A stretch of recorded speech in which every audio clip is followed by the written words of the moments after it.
Hello, बच्चों, let's read the question.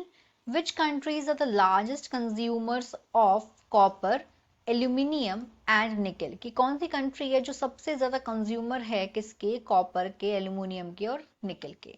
Largest consumer of base metals due to rapid industrialisation, urbanisation, infrastructure development.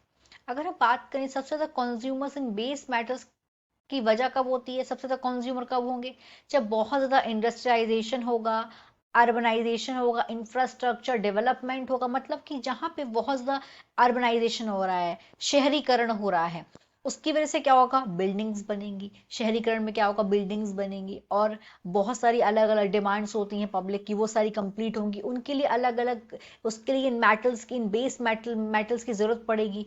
Industrialisation होगा, औद्योगिकरण, और इसकी वजह से इंफ्रास्ट्रक्चर डेवलपमेंट होगा. और इन सब चीजों के लिए क्या होता है, इन बेस मेटल्स की जरूरत होती है. तो जो चाइना है, ये सबसे ज्यादा बिगर यूजर है बेस मेटल्स का, जैसे कि कॉपर हो गया, एल्यूमिनियम हो गया. उसकी वजह क्या है, क्योंकि यहाँ पे बहुत ज्यादा मैन्युफैक्चरिंग इंडस्ट्रीज हैं. इसकी वजह से यहाँ पे बहुत सारे प्रोडक्ट्स बनते हैं, जैसे कि इलेक्ट्रॉनिक्स हो गया, कार हो गया, जो कि और ये इन चीजों को बनाने के लिए मेटल्स की जरूरत होती है. साथ में जो चाइना है वो एक फास्ट ग्रोइंग इकोनॉमी है. मतलब ये है कि ज्यादा यहाँ पे कंस्ट्रक्शन और इंफ्रास्ट्रक्चर प्रोजेक्ट्स हैं.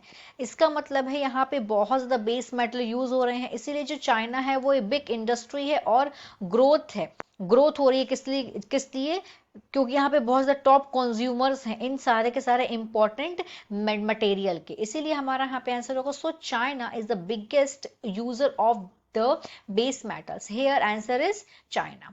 Hope you understood it well. All the best.